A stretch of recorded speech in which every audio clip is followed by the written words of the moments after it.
Okay, everyone, welcome to Planet of NY Sports. My I'm bad. here, My bad. I am here with Rodrick and Alex. Here we talk Yankees, Mets, Giants, Jets, and a little bit of the Knicks and Nets. So today we will be doing a Mets talk video, just like how we did the Yankees, because we're not biased here. We're not biased. So we're going to talk about the Mets. Now, I would like to just start us off with a nice, good song here.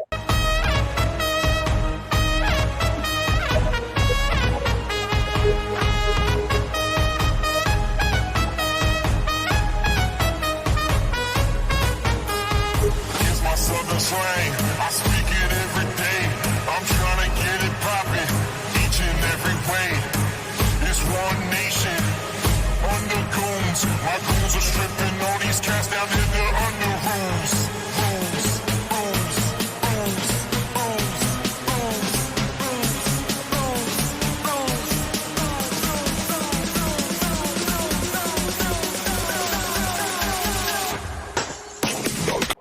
Nope. Anyways, let's get into the topics. So we're gonna start off with the Mets season review. Roderick, take it away, please.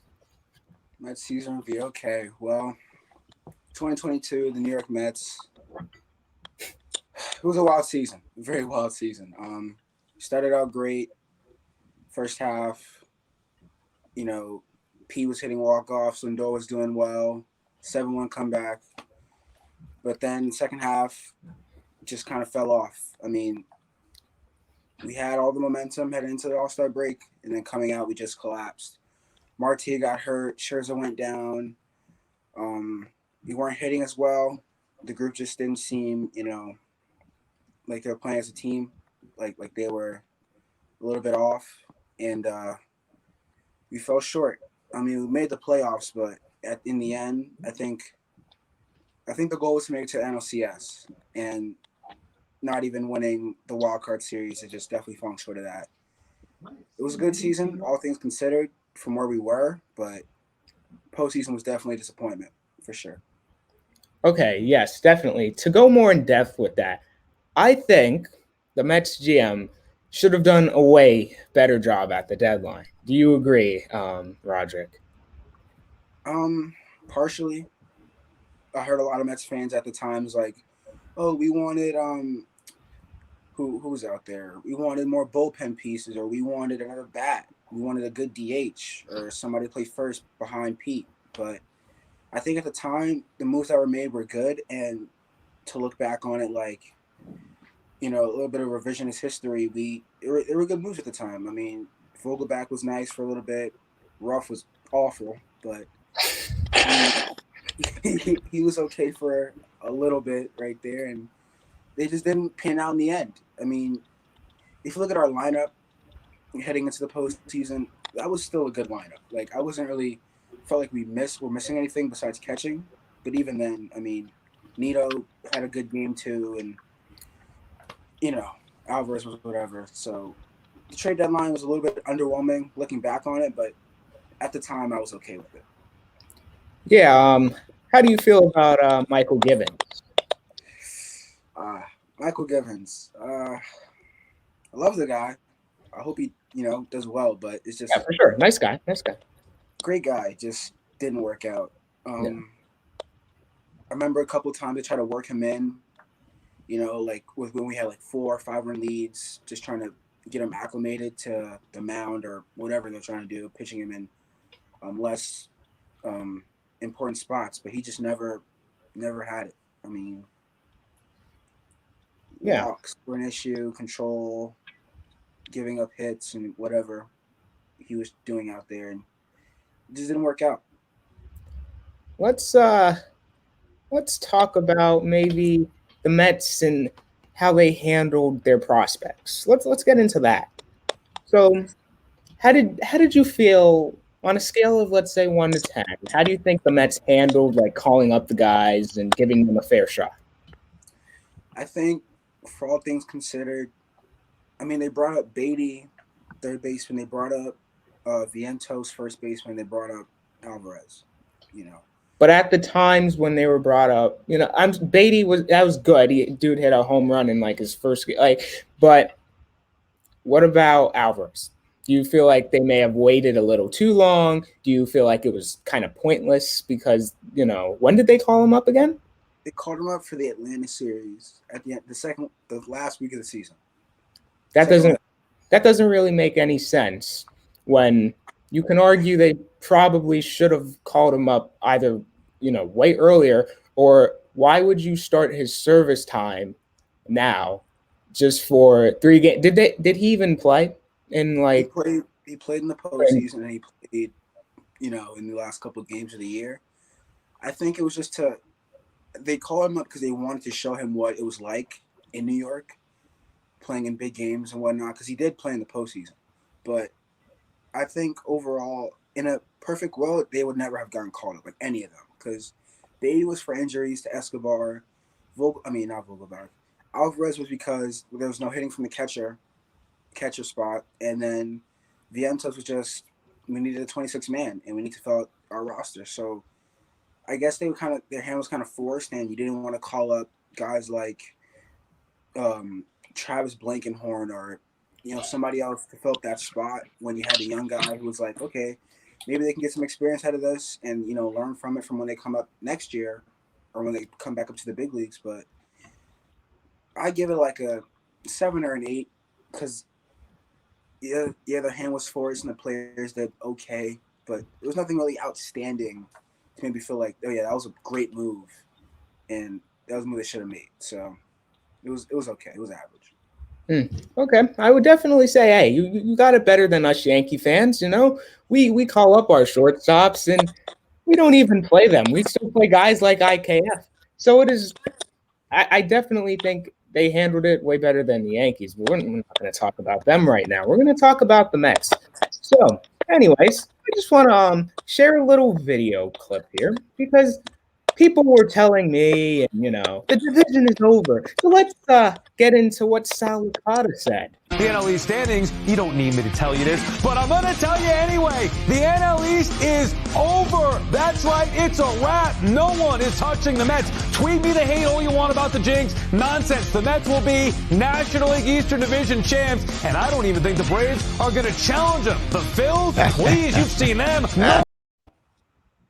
Well, how did that age?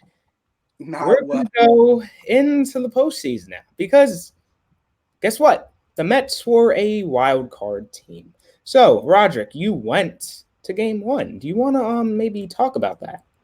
Yeah, I did go to Game 1. Got the rally towel, but Game 1 was a disaster from the first pitch. First pitch, it was a bloop single to Profar off his Scherzer, and he didn't perform. We paid him $40+ million, make him the highest, I think, AAV ever of a pitcher, and he did what he did. He gave up 4 home runs because he gave one to Grisham, Profar, Bell, and I think Machado. So yeah, 4.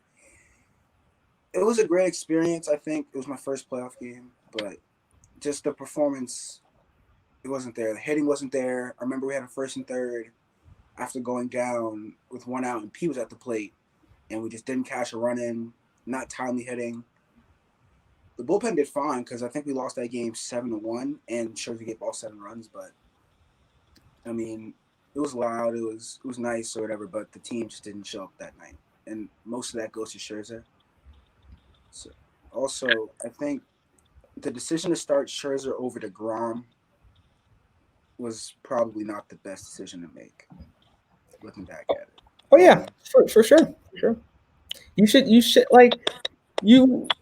I had a problem with it when I saw it because it was basically like, oh, okay, we can use DeGrom for the NODS. No, you have to go with your best pitcher in Game 1. You that sets the tone because we saw what happened in the wild card series this year. We saw what happened. Every team that won the first game of the series went on. Every team. So who knows what would have happened? Let's say the Mets do have Jacob DeGrom pitch in Game 1. I think they would win that game. I think they would.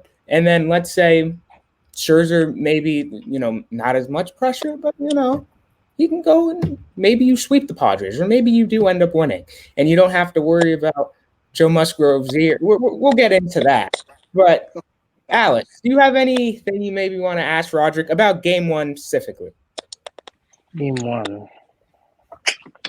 I mean, nothing really. I mean, like you said, it was a really bad performance by Scherzer. I mean, like there's sometimes he's gonna be on, but I feel like kind of with his age too, sometimes he's gonna be on, sometimes he's gonna be off, and he's getting older, So, I mean, he can't really control what he does. But this is also the second year in a row where we've kind of seen Scherzer just crumble in the postseason.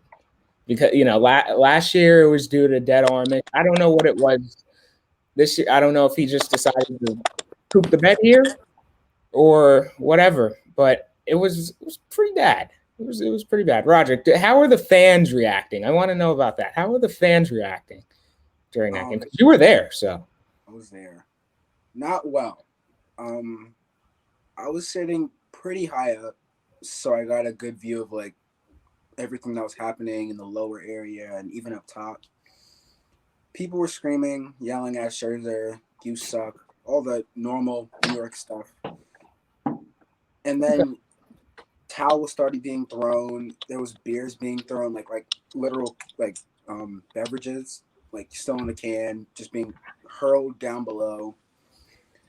People were leaving by the 6th inning, I want to say, if I remember correctly.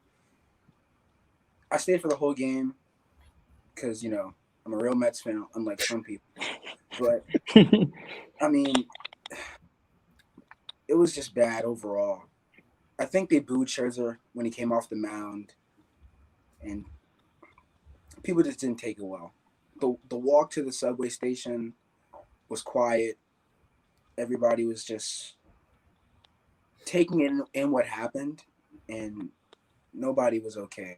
I feel like everybody was really disappointed in who they thought was somebody who's going to give them 6 innings or maybe 1 or 2 runs given up and just shut down this offense.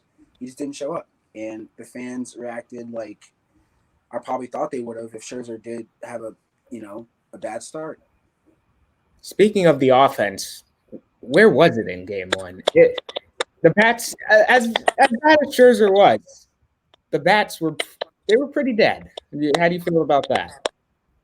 I feel like if you get 1 run in a playoff game, you're gonna lose 9 times out of 10.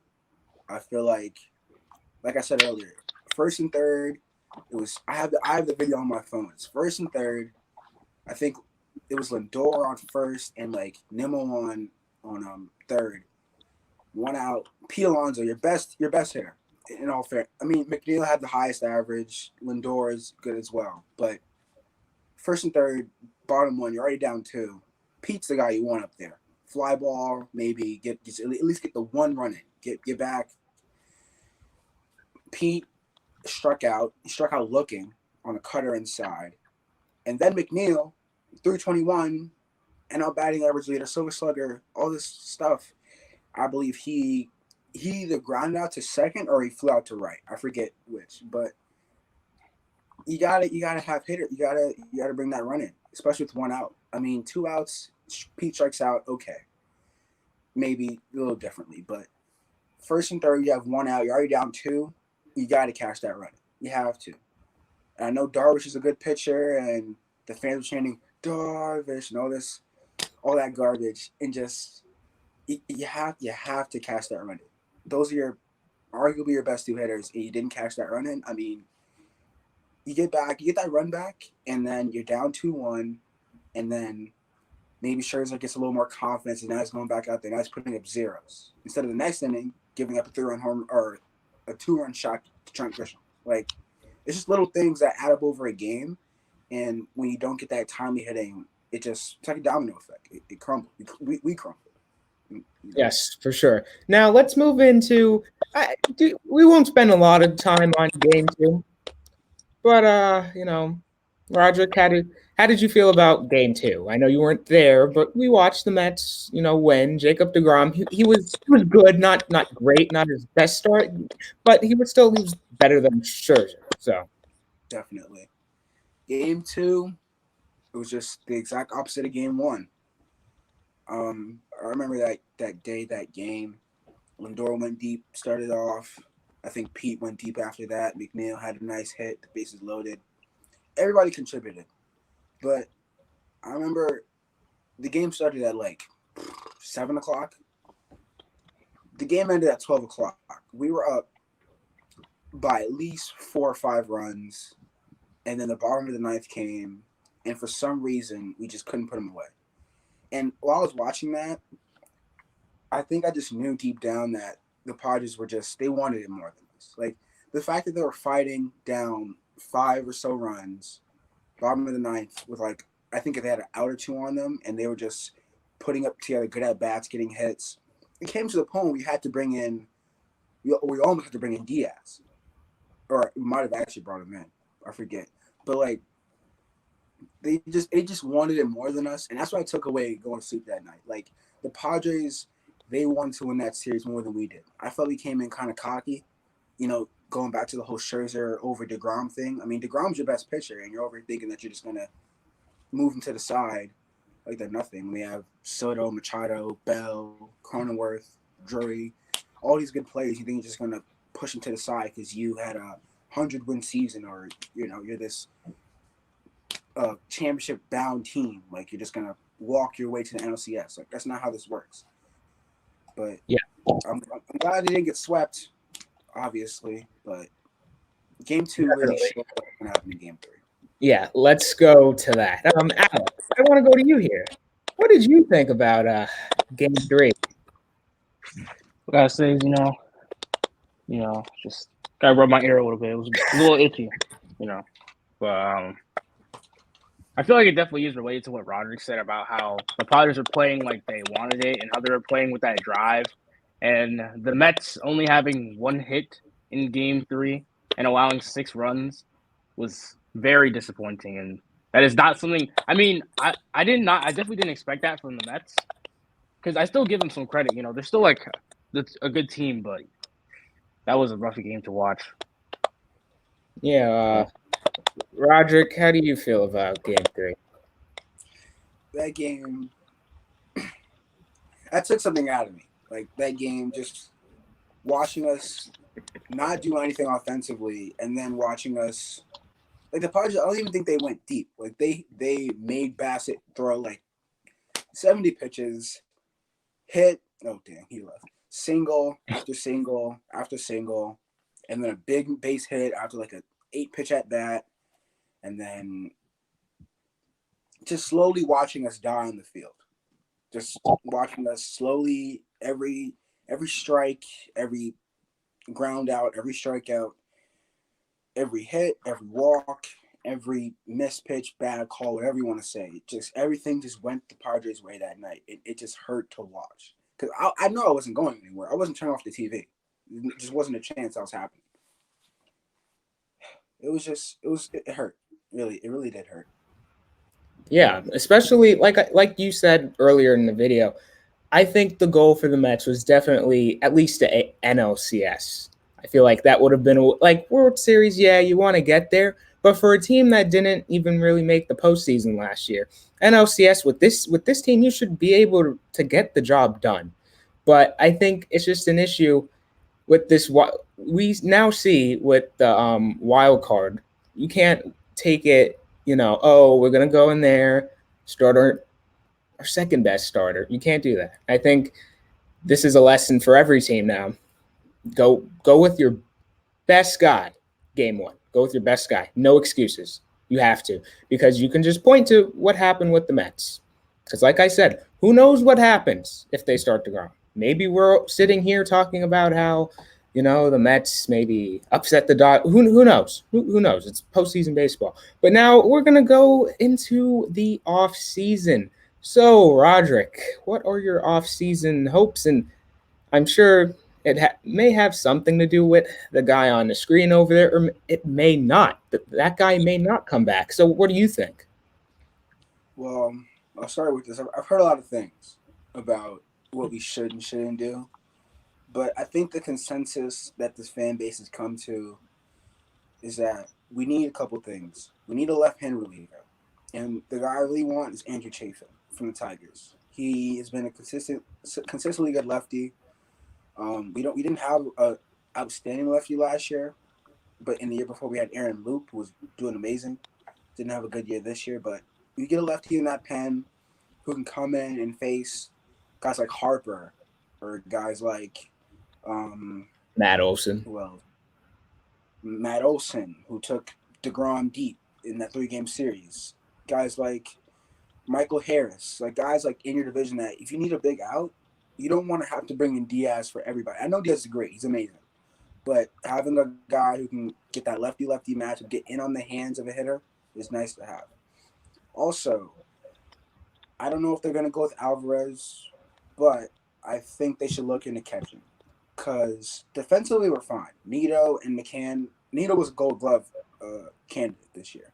McCann's pretty good too, but offensively they're just not good enough to get the job done. And it's almost like we still have a pitcher spot in our 9-hole because they're just not consistently getting on base. I mean, they're batting like 220 or 180 in McCann's case, and they're just not getting consistent power, consistent hits.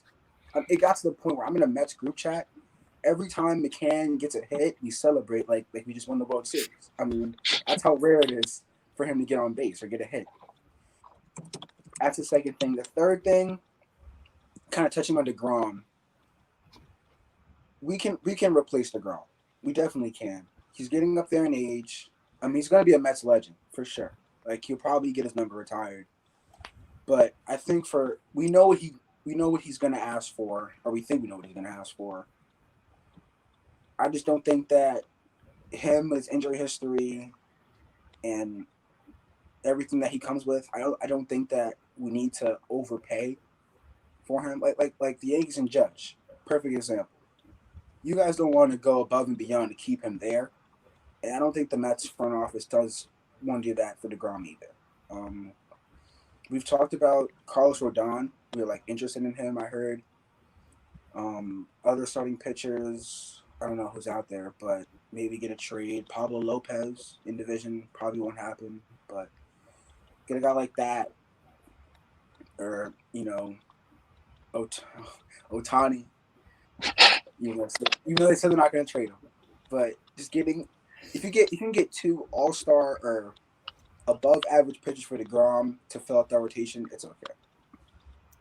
Okay. Going back to DeGrom, where do we think DeGrom is going to land? Alex, you can go first. Let's see. Well, was it Texas that was interested in signing him? Was it Texas?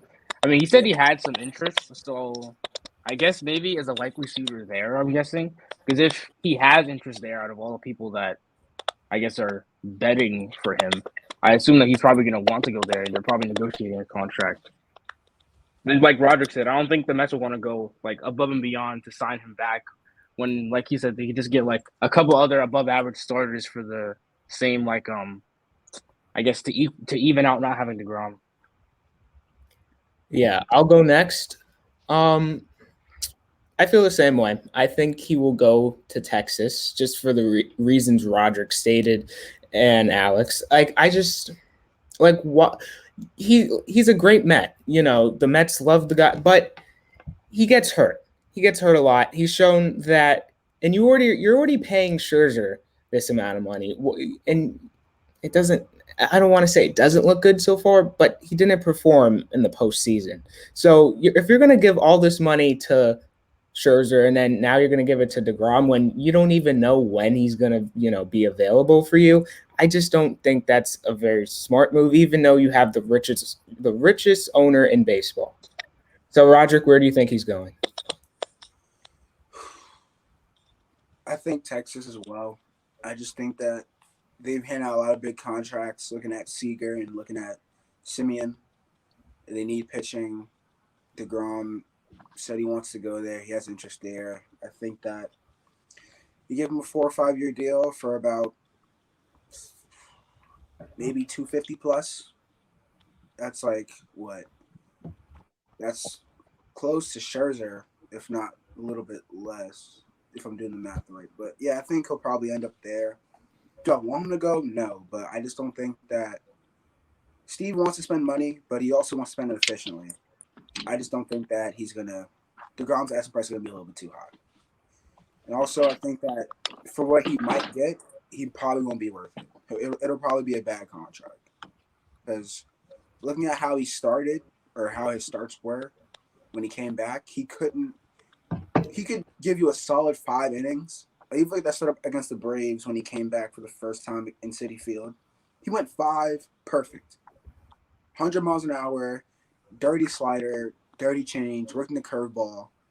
But then once he gets to that 6th, he just I don't know what it is. He doesn't perform. I mean, he's a great pitcher to start, and I don't know if he was still a little hurt or pitching hurt, but he can't finish his starts. Like DeGrom before he got hurt, 7 innings. He's like Alcantara. He's consistently going to get to that point. But now I feel like he's maybe got some Surgery syndrome. Maybe he has a little bit of a dead arm. I don't know. Yeah, definitely. And I would also like to circle to another Mets starting pitcher, and that is Chris Bassett. I mean, the guy was already kind of saying, "Oh, I can't handle the pressure." That's what I got out of his quotes for, because he was not good in a big spot. You had him, against Atlanta.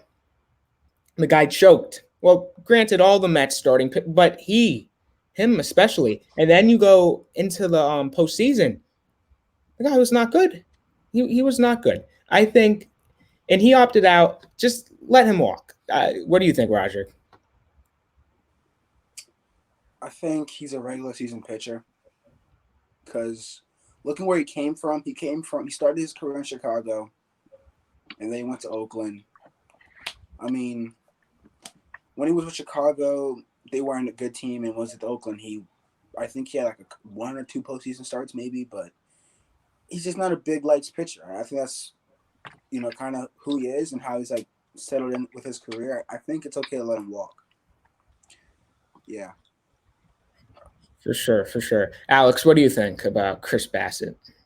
Yeah, I'd probably say the same thing, just to let him walk. I mean, like Rodrick said, he's really just a regular season starter. I mean, he's come from teams that really don't have much experience with the playoffs, and I guess he hasn't really had that experience. So you can't really just like throw him in there and expect him to do good. He's definitely done a lot better than the regular season, though, I would say, but it's not going to be worth it. I do have one point. He was in the postseason before. Granted, it was with no fans in the stands when he was playing with Oakland, but he was playing in Oakland. He's in Oakland A. They don't have fans, period, in those stands. No one goes to those games. So you go there, and you see this with Frankie Montas too. That these guys from Oakland, it is a totally different beast. It is. Look at Sonny Gray. I don't even want to talk about Sonny Gray. That was a disaster. And then you got Frankie Montas looking like Sonny Gray 2.0. And granted, Chris Bassett, he's better than both of them, I would say. But he's a regular season pitcher. The guy already basically said, "Oh, I can't handle the pressure." That's what he said. And he said, and this is an issue. I also take an issue with this in New York sports now. This is another issue. We got guys from the Yankees and probably the Mets too, or that are complaining about getting booed. They're complaining. They don't want this. Blah blah blah. Hey, you play in New York. Look at Tom Glavine when he was with the Mets. When he was stinking up the joint. You know what he said? He said, "I suck right now. I need to pitch better." That was that mindset. Now we got guys that don't like to get booed. They don't like this. They don't like that. They're soft. What do you think about that, Rodrick? Yeah, I don't want to say soft. It's a little harsh, but it's a different game from back 20 years ago. You get booed, suck it up. Gotta deal with it. Nowadays, look at Joey Gallo. You look at Kyrie. If you get booed nowadays, people are like less tolerant of it, and they want it, to be stopped. Because it does start to get booed, but if you're playing like garbage and you play in New York, I'm sorry, you're probably gonna get booed, and that goes for most places. You go to Philly, you're gonna get booed. You saw what happened to Alec Bone. You go to Boston, you're gonna get booed. Where else? LA. You can go anywhere. You're probably gonna get booed if you suck, especially if you're supposed to be a quality player. If you're a nobody who's making league minimum, whatever, you aren't expected to do much anyway. But DeGrom, Scherzer, Gallo, these are guys who are premium players when they are, in their prime, and now you suck, to put it frank. So, you're going to get booed. That's just New York for you. I'm sorry. Also, you can even argue with Judge. Look, I know he got the Yankees there. I know. I get it. Before everyone comes and attacks me here. But in New York, let me tell you something. What is the main thing we care about here? Do we care about regular season home runs? Yeah, that's nice. But in the end, we don't care about that. Once it's October, that goes down in the trash can with the Houston Astros. We don't care about that. We don't care about that. You know what we care about? We care about rings. We care about rings. We want rings. I can care less about your 62 home runs. And if you're not going to perform in the postseason, you may get booed, especially when you're going like 0 for 12 or whatever Judge did against Cleveland. When people were complaining, he got us there. Okay, that's nice. That's nice. But I want to see you perform in the postseason, because this is New York. This is not LA. This is not Oakland. This is not Seattle, where we're glad to be there. This is not Tampa Bay. No, you're in New York. You're expected to come and just show up and perform. And that's what I have to say about Chris Bassett.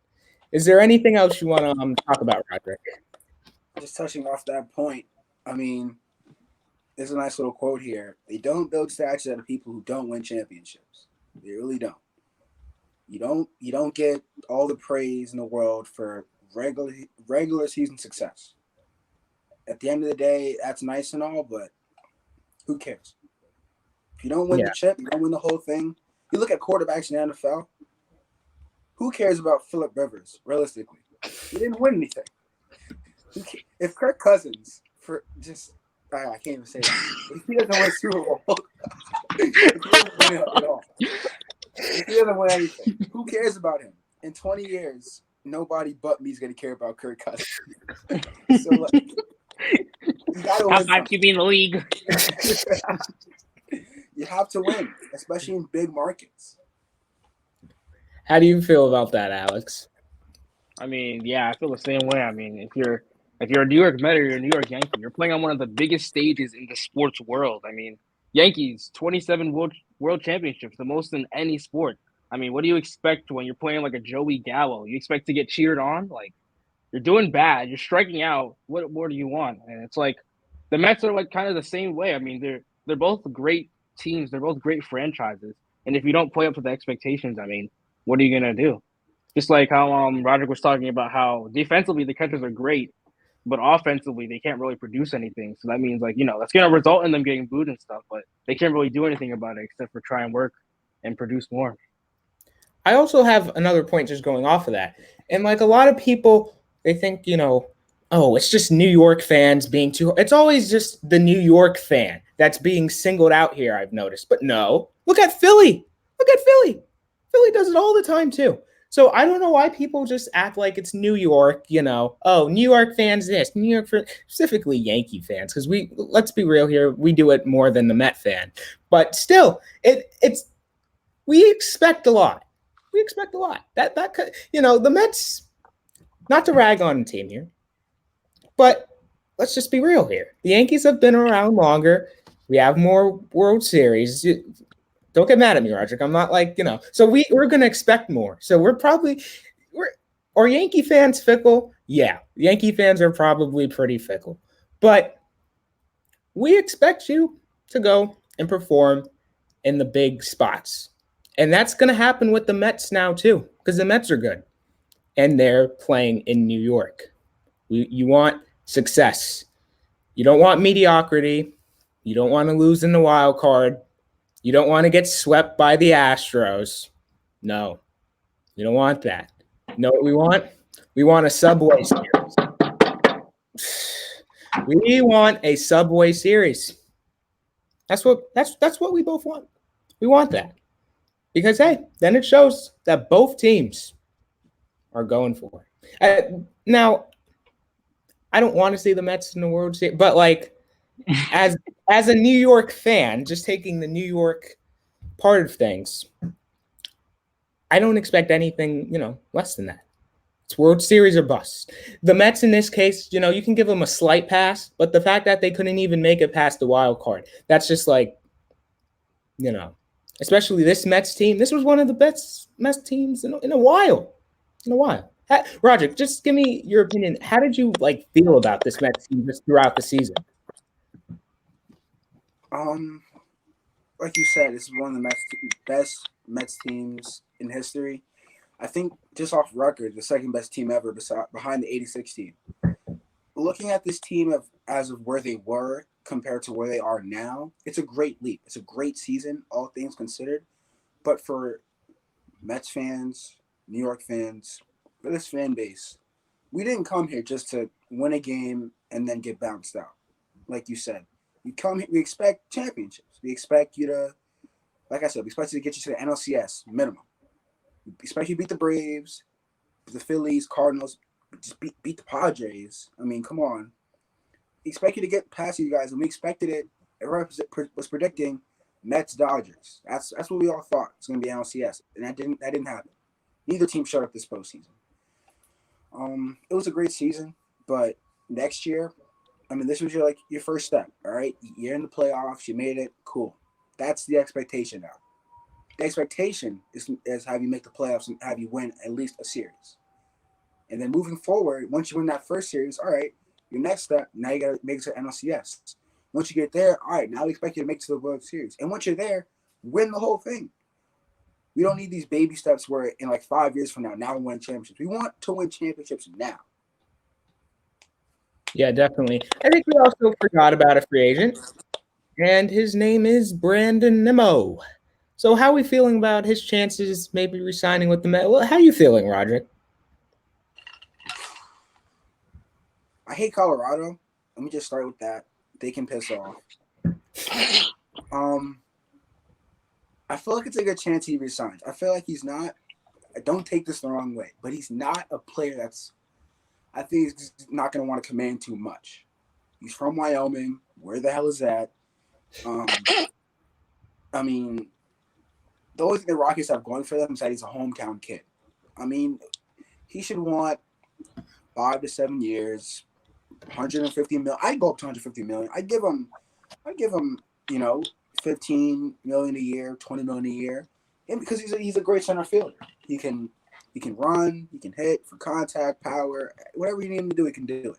Besides steal, but whatever. He's a good player.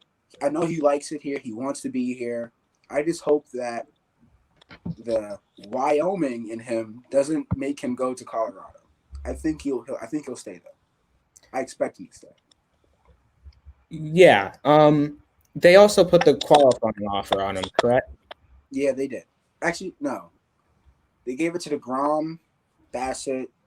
Actually, they did give it to Nimmo. Yeah, they did. Yeah.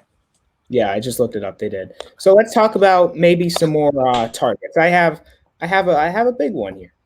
Or no, there's also one more guy we're missing. Walker. How are you feeling about Walker? Maybe not. How are you feeling about that? Get him out. Get him out. He can walk. We'll push him out the door. Actually, I'll help him walk out the door.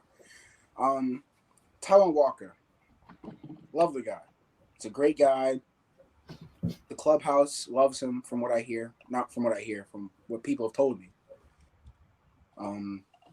He just doesn't cut it. First half, Woo, all-star, great. Let's go, woohoo. Second half, he just sucks. I mean, he was left off the playoff roster. I mean, that's all we need. That's all we need to say. When you have, who is it that we put over him? I think we put Givens over him. Michael Givens. Come on, what do we got? All right, just get him out. I'm sure he'd love to stay, but they didn't even give him a qualifying offer. It's been 2 years of this. First half, yay. Second half, stinker. So just get him out. He can walk. Yeah, I definitely. So John Heyman is also saying that he's projecting Walker will get a 5-year deal worth $70 million. So that's $14 million annually. I think the Mets it's probably in their best interest to just pass on that. Now I'm gonna bring this up as much as it pains me to say this. How are you feeling about a certain right fielder that hit 62 home runs? Didn't really hit in the postseason, but how you feeling about that guy? It's not gonna happen.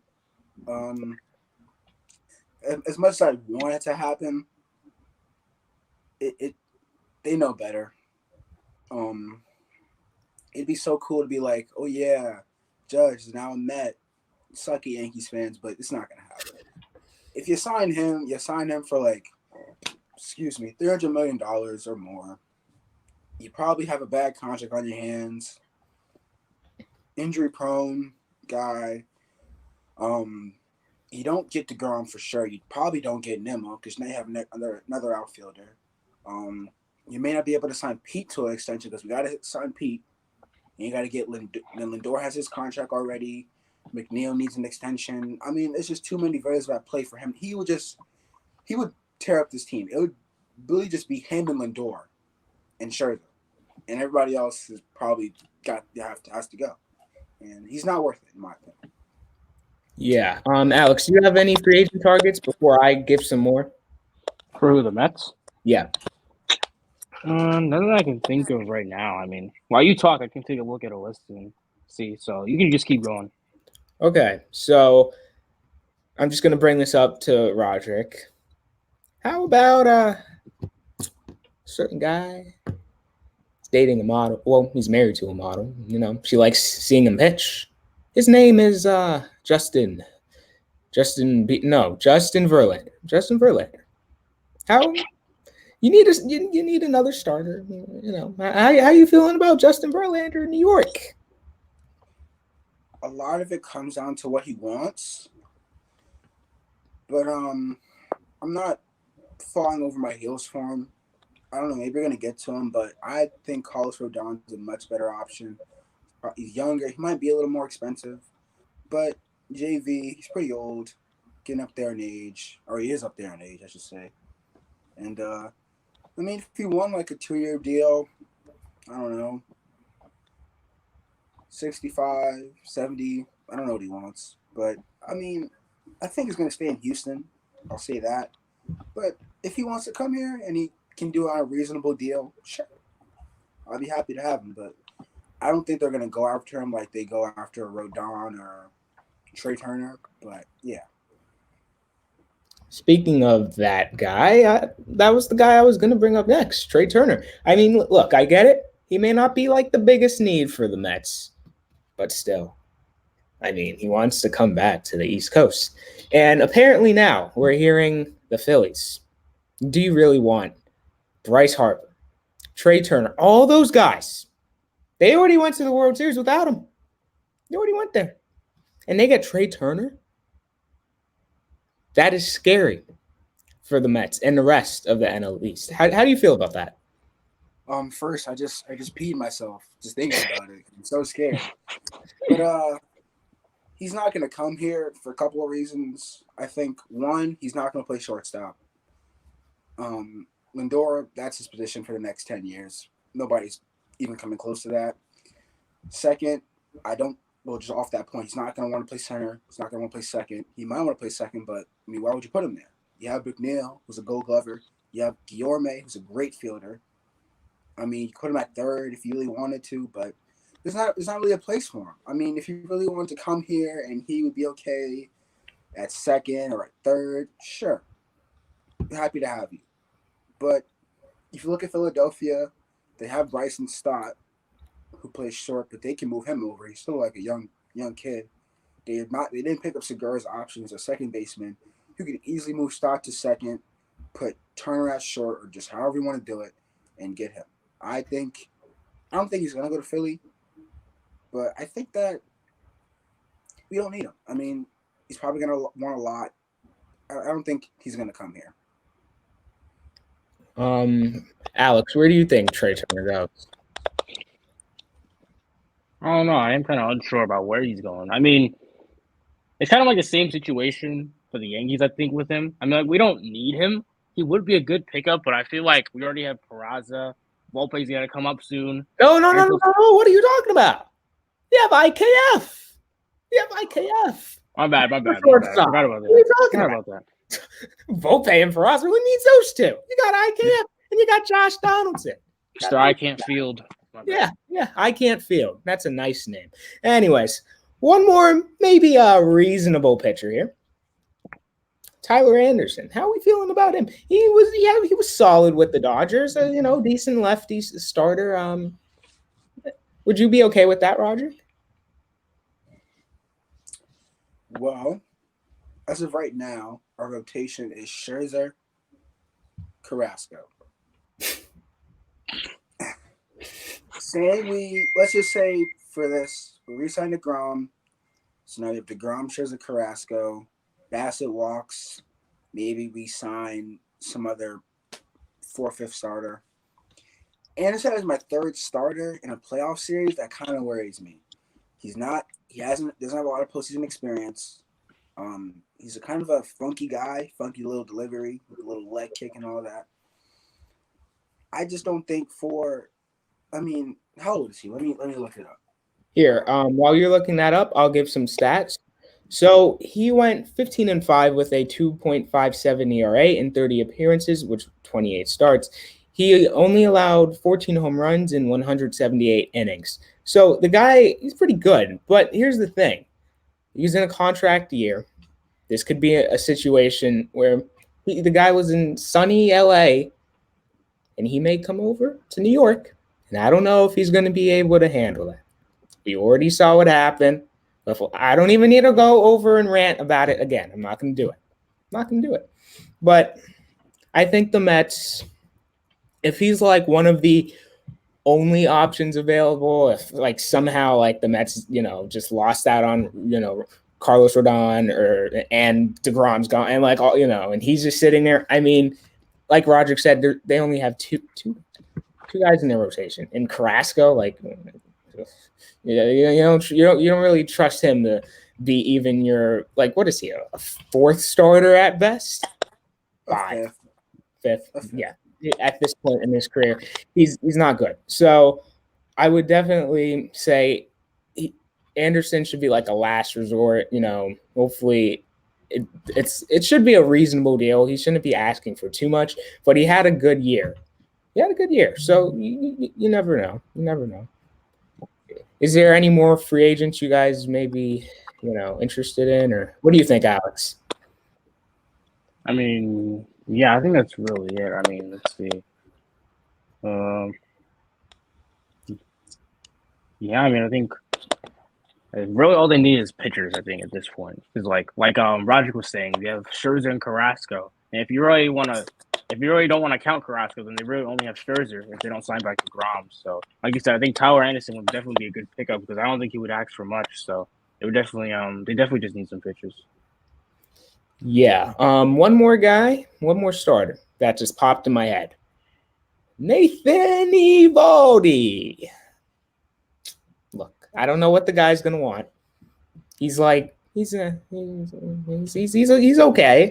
Let's see his stats. So he went 6-3 with a 3.87 ERA in 20 starts this season, and struck out 8.5 batters per 9 while walking just basically 2 per 9 innings. I don't know what he's gonna want.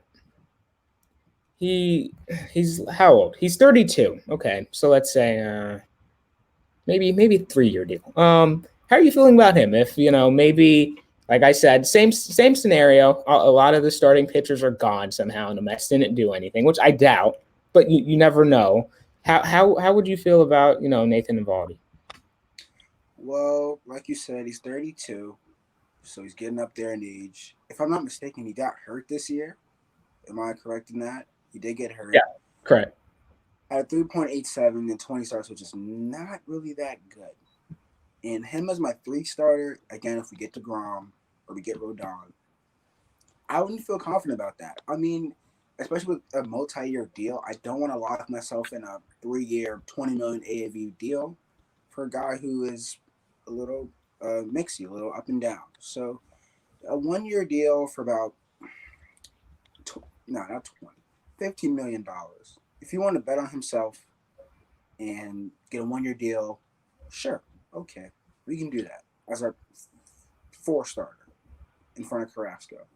But it's just another one of these guys who I'm not really head over heels for. I mean, I like Rodon, I like Chafin, but other than that, these guys that are like have some potential, but also have some potential to bust. I mean, I'm just not really looking at this or wanting people who are risky. I like sure hits like Rodon. He's gonna be good. DeGrom, maybe not long term, but he's gonna be good. He's gonna give you some quality outings. Anderson and Eovaldi, who knows with them? They're a little unpredictable. So, I mean, it'd be nice, but you don't really need them. Yeah, you don't really want to go into a scenario like a certain egghead named Brian Cashman who dumpster dives for players and thinks that they will, give them a spark for like 2 weeks of the season. So, anyways, I have a little news here. The Mets are considering a reunion with guess who? Michael Conforto. How are we feeling about that? It's going to be a 1-year deal, obviously. The guy basically passed on all that money and he got hurt, and then that was it. So, how are you feeling about that, Rodrick? Well, I'll start with this. It would be a very emotional time for him and the fan base because he is if DeGrom leaves, he's our last piece of that 2015 World Series run. Everybody else is gone. I think that if he came back, I'd love it. I'd be okay with it. I love Conforto. A lot of great memories with that guy. I'd be okay with that. Even if it was like a 2-year, 40 mil, whatever he wants, as long as it's not outrageous. Like we can get him. Like it'd be nice to have him off the bench or even as a platoon guy. Split time with him and Canna in left field. I'm okay with that. I'd love to bring him back. Yeah, Alex, how do you think, how do you feel about the Mets maybe bringing back Michael Conforto? I mean, I think it would be a good idea, like Rodrick said, even if they use them off of the bench as a platoon. I feel like even having like someone there, it's kind of like what I think about like OBJ and the Giants. I think having like a veteran there or someone that's like been there for a while, it will be better for the younger players. It'll be better for the younger players. Like if they want to use like Alvarez or something in the field, it'll be better for the younger players to learn more from them and learn how this team runs so they can get a better I guess idea of how the team is. Yeah, for sure. So the last target I would like to talk about before we end this video is, well, Rodrick was talking about how the Mets need a better, offensive catcher. So we're going to just go to the obvious here and say Wilson Contreras. What do you think, Rodrick? Mets almost traded for him, so there's some, now you can just go ahead and sign him now. So what do you think? Well, when you said obvious, I did think you were going to go with Alvarez, off that. But I think that I remember they were talking about on the broadcast, SNY broadcast. Great broadcasters, by the way. Love those guys. DKR, love them. But to bring in Contreras, for one, he can get a longer deal somewhere else because you're not going to lock him up long term and just bring Alvarez up in a year or keep him down in the minors. 2, he's going to get more money somewhere else. 3, I don't know if he wants to be here. And 4, Alvarez. I mean, you don't want to have this guy on 5-year deal because that's what he wants, and then just leave Alvarez in the bottom. When Alvarez is the best prospect in baseball, and you also have Kevin Parada, who you just drafted the 7th pick this year or 10th pick this year, and you don't want to keep him down there too for the next 5 years. I mean, it would be nice to have him as a catcher and then Alvarez as a DH, but that's wasting a prospect. You're going to play Beatty against lefties and righties. You're going to play Vientos against lefty and righties. Why treat Alvarez like he's a baby? Like, let him get his at bats. Let him catch innings. Let him play. I don't think we need Contreras. I just want to from that point there, letting your prospects play. I think a certain GM should take some notes. I'm not going to name him. I already said his name, but he needs to take notes. You know what? I'm going to say his name. Brian Cashman. Oh, here. Hey, Brian. Yeah, what's up? Okay. Hey, Brian. So, you see what the Mets are doing over there? Playing guys like Brett Beatty. Hit a home run in his first game. Yeah, that's cool. Okay. So, what are you doing here? We gonna play Peraza? You see, are we gonna bring up Volpe next year? Well, Josh Donaldson is one of the best third basemen in the league. Do you really believe that, Brian? Yeah, I do. We have our internal data tells us that. But your crosstown rivals over there, they're playing the young guys, and it's working out pretty well for them. Don't you think, Brian? Well, we're not worried about the Mets. We're gonna do it our way, and we'll play them when they're ready. Now, anyways, I think it's good that the Mets are playing their prospects. So, Rodrick, do you think there's any more prospects that any pitching prospects, that may come up next year? What do you think? I have one guy in particular. I went to Syracuse on my trip, whatever. I went to Syracuse. I saw a AA game. I saw Alvarez and saw Beatty, but the pitcher that night, Jose Buto, right-handed pitcher. I think he's Dominican. He had to start this year with the Mets out of necessity because we needed somebody to start in a doubleheader against the Phillies. He didn't do that well, but he's our best pitching prospect. Those are four-seam fastballs, a nice slider. He's our best pitching prospect, and honestly, if DeGrom goes and we only have Rodon and we still have Carrasco as our 4, and we need a 5th starter, if you can't sign anybody, I mean, Budo, he might be ready. He's our best pitching prospect. He might be ready to come up and get a little seasoning in the big leagues, because at this point, we need some pitching. That's our big need going into offseason. That's big need going to deadline, big need going to the offseason. We need some pitching, and honestly, if he can come up and Showalter and the management over in the front office thinks that he's ready to come up, let him come up. And let's see what we have. He's a young kid. Looked good from what I saw in person. So let the kid play. Don't be like Brian Cashman. Let the kids play.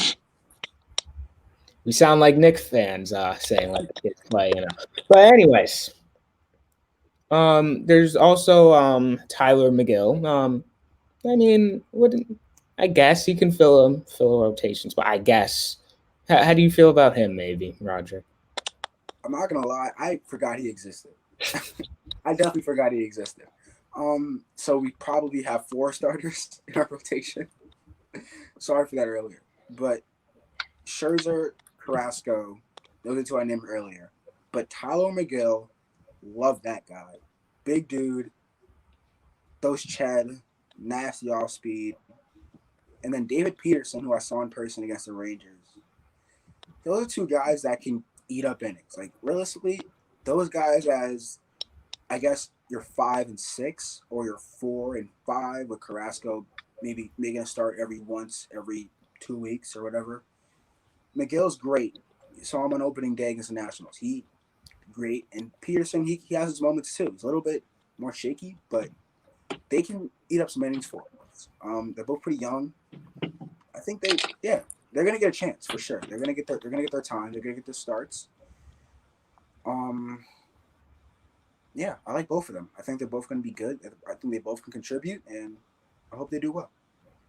Okay, so one more question. And it's about Pete Alonso. What do you think a contract extension will look like for him? What do you think we're looking at here? That scares me. Just that question in general scares me because just don't want to get off topic here, but Justin Jefferson on the Vikings every day. I have to think about how much money he's going to make and how we're going to have no salary cap after that. But Pete, let me see his age. Hold on. He's 27. 27. Thank you for that. 27. He's been a Met his whole career. 53 home runs. Probably a 10-year deal. Maybe 11 or 12. Probably going to, if he keeps up what he does, he had like 30 bombs this year. 120-something RBIs. He could want 350. If you give him a 12-year deal for like 320, 330. Yeah, and I think whatever he wants, they're probably going to give it to him just because of what he means to the fan base. Like, I couldn't imagine Alonso leaving, but I can see DeGrom leaving. But like, I just Alonso means to the city, or not the city, but Alonso means to Mets fans. They're going to keep him. How much he wants might make it take a little longer, and I hope he doesn't ever have to hit free agency. But probably 8 to 12 years, around $280 to $335 million. Somewhere in that range, in that time length, I think is what he's going to want. And he deserves it, 100%. For sure. So, thank you everyone for watching this video. Tomorrow there will be a Giants post game uploaded. That it'll be with me, Alex, Avi, and Danny. If Rodrick wants to come on and probably talk smack about the Vikings potentially beating the Bills, he can. I don't care as long as the Giants win. I don't really care what happens after that. But thank you for watching the video. Please like and subscribe. Meanwhile, you got Rodrick showing a non-New York sports team over there. Okay. I'm not going to count Buffalo as a New York sport. We're not going to talk about them. But anyways, so thank you for watching the video, and please subscribe. And thanks for watching Planet of NY Sports. We'll catch you in the next